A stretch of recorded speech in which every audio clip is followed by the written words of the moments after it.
Ryan, great to meet you. Thanks for coming today. Really fascinated to learn more about Feaststreat. I'm going to hand that over to you to introduce us to your business. So the stage is yours, Ryan. Tell us about your business. Cheers, Andy. Yeah, so we're Feaststreat, as you can probably see. We're a multi-cuisine street food operator. We provide around 400 public events a year. We have a number of corporate clients as well. Anybody from some of the really big names that you would know to people like Bowler's Rally Driving event, which is part of JLR. And we specialize in providing multi-cuisine concessions to public events, whereas we're kind of a one-stop shop, really, where if you're looking for multi-cuisine provider to come in, probably simplify your life a little bit by just coming in, or the food quality is going to be really good. We're going to bring just a whole range of global cuisines. It's one point of contact. All of our compliance is going to be there in one link. So from an events organizer's perspective, when they've already got a very complicated job, we can kind of really simplify that by coming in and kind of either providing all of the food and beverage services for those events, or come in and work alongside other independents and take a chunk of it where it just simplifies it for the organizer. Fantastic. So, I mean, you probably started to allude to it already, Ryan, but I was going to ask you what makes you stand out from your competition. So maybe two parts of that. Let's split the question. First of all, if I was choosing to use you as a supplier point of view, and then maybe you could answer it from a consumer point of view as well. So what makes you stand out? Yeah, absolutely. Yeah. So from a supplier perspective, it's quite difficult, especially if you're working within the large scale event market. It's quite difficult to get a supplier that can do quality food at scale. What you tend to get, especially in the large scale market, you get operators who are really good logistically. They've got every bit of kit you could think of, and shipping containers and high abs and all sorts of things. But they tend to sometimes have less focus on the food quality, and to be able to deliver the volume, they will deliver a slightly cheaper option, which is not really what consumers are looking for anymore. Then you've got kind of your independent street food guys. Food is amazing, but if they're in a very, very large scale event, sometimes not having the space to prep or cash flow or other areas that restrict them means that actually they can't do the volume. So when we have built our business is right in that gap, so we can deliver quality food at scale to thousands of customers, multiple sites per weekend, and we do that by having a bespoke depot that we've got here, where we create all of the food with a team of chefs, and then everything goes out. So there's huge preparation done behind the scenes. So we're essentially, like I say, a one-stop shop, which is from the operator perspective. From the consumer perspective, one of the major benefits is obviously the food quality is great, the range is great. We've cornered all of the kind of areas of street food that people really love to go for. So you've got all of your main, your pulled pork, your burgers, your hot dogs, loaded dirty fries, and then we've also got your mac and cheeses, your Middle Eastern foods, Mexican, Greek. So we've got culture foods, and we've also got all of the main lines that people really go for. The way we build our food courts is slightly unique because we're a marquee-based business. What we tend to do is we build them in big blocks. So we've done up to 24 concessions in one line for one festival, which is 70 odd meters of street food. And the benefit for the consumer of that is, if you're at a very busy festival and there's lots of queues and you're with your family, for example, the chances are your family are all going to want something different, or at least a crossover. So you end up queuing at one, then queuing at another, and mum and dad's is either cold by the time they've got it because they've had to get for the kids, or so on and so forth. Our business doesn't really work like that. So if you're queuing at, say, for example, a gourmet burger, and in our block there is something else that you want, because the internal kitchen is one big long marquee, where actually externally it might look like 10 different independent concessions. My team will just walk down and get what you need. So if you came up with the kids and you said, look, we'd like 2 burgers, can we get a mac and cheese and maybe a Greek gyros as well, please? My staff will walk down, make the entire meal across all of those sessions for you, bring it back and give it to you.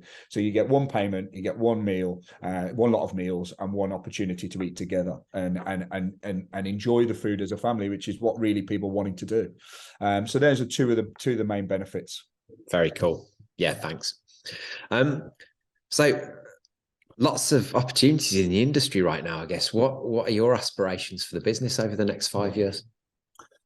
So yeah, I mean, we're really enjoying working within the corporate market. So we really want to drive that forward a little bit. And the public event market, we're extremely busy in, and we're probably at where we want to sit comfortably, where we can still continue to deliver the quality that we were known for. So we're happy where we're there. There is some great opportunities for us coming forward now, which is with some new food spaces that are being built. And then being a multi-cuisine food and beverage management company, and we've been doing this for the public event market for several years, we're now moving into new purpose-built event spaces that have been built by local authorities and managing their contracts for them. So these are kind of food and market halls that are bespoke and multi-million-pound projects. These are really, really exciting spaces, and they are hoping to drive footfall back into the high street. So, you know, for someone who's been in retail and markets as a fourth generation market trader, to be involved in a new market hall contracts, which can help revive the high street and buying physically, not online, is a big passion of mine. So for us to be able to help manage those contracts for local authorities and help our business grow in that sector, but with something that's in my blood, is really exciting for us. And we're hoping to progress into that section of the industry a lot more over the next few years. What do you think that'll cause for your business? Well, what are you planning for? As in, what will it do for us? Yeah. Well, it will help us no end. I mean, you know, we've won one contract that hasn't been announced yet, but it's up north. And from our perspective, it's from one contract, it's made us 10 times larger as a company in one contract. So we believe the growth in that market can help us considerably. Obviously, there's going to be huge employment coming from that, because you need boots on the ground to be able to deliver those type spaces. Those are all going to be employment for local people in those local areas. And obviously it probably is, as silly as it sounds, you know, a contract that makes you 10 times larger than what you are now from the perspective of turnover isn't necessarily a lot more complicated for us, because it's managing bespoke purpose-built space. And although that might be operating a lot more regularly than we do, because we're a weekend-based business, and this will be 7 days a week and probably close Christmas Day, maybe that's about it. It's a bespoke space, so it's actually more simple for us. We're at the moment doing multi-cuisine management and taking all of the food and all the equipment as far as Scotland, the Isle of Wight, in lorries, on ferries, building it, commissioning the entire food court to be built, and breaking it down and bringing it back. So actually, although it sounds a lot more complicated, for us, it's more simple for us to be able to have these bespoke spaces. And they're fantastic. They're purpose-built. Council and government are spending millions on these. This particular contract's £27 million spent. So it's really great to see this investment into the high street. And this has come off advice from retail experts who believe that this is what's going to drive footfall back into the high street, because certain food retail is in growth, certain, you know, tattoo parlors are in growth, certain salons are in growth, because you have to physically go there yourself to get those services. Yeah. So multi-million pounds independent market halls, which are like shopping centres for independents, are a really lovely place to go to, with atmosphere and, you know, that whole kind of shopping experience that you just don't get online. So we're really excited about being involved in that, and it's going to do our business a lot of good. Fantastic. Great to hear. Great to hear about the high street as well. Sounds like win for the high street, win for you, and win for people going to the high street as well. So fantastic news. Yeah, absolutely. Yeah. Great stuff. So sounds like there have been some changes as well since you started the business. Lots of things come along, as they always do. What would you say has been your biggest learning since you started in your business, Ryan? Making investments with not good risk management is probably the biggest lesson I've learned. Okay. I mean, when I first started this business 17 years ago, because we really hit a niche, we went into kind of street food, but we didn't really know it was street food. We just knew I'm a fourth generation market trader, and it's grown up and sales in the streets in my blood. I helped my grandfather when I was 4 years old. I've helped my parents and we've kind of just I've just grown in that kind of, in that space, and I just understand it. And it didn't take me too long to realise that the food was really awful. And, just a really awful cheap bacon sandwich for £1 on the market. And although it was £1, it was just terrible, and it just wasn't even worth £1. And, quite quickly I was thinking, I'm sure somebody could do something better than this, but everybody kept saying to me, no, but it's, it's the market. And it was a different time. Markets now are, quite trendy to go to, and you get very mixed arrangement of people that use them. But really back in those days, it was people for a bargain. People, had a limited budget to spend, and so the offering wasn't as quality as it is now. And so the food kind of went with that, and it needed. So I just decided, look, I think somebody can do something better but cheaper. It doesn't have to be really expensive, but it could be better than what it is. So we set out to do that. We did that really well, and we did it out of marquees and big paella pans, and people hadn't really seen it before, and it got really, everyone was really excited about it, and we started getting lots of work, and we started to expand. And then what happened was, quite quickly at a very young age, I think I thought, I was invincible when it come to business, and actually I realized I didn't have hardly any knowledge at all. I started making investments into pubs and clubs, and very quickly sent myself bankrupt before I was 40. And so really kind of having to move back into the street food sector, this time with much better risk management, went through a huge amount of stress going through that, and although it's a brilliant learning curve, it's probably not something that I would advise people to go through. It's definitely the hard way of learning, and it's a great way to learn, but that is me really taking positives out of a very difficult and negative time. And so really my overall lesson has been risk management, probably not making investments based on ego, which I think is a big thing, especially men do a lot.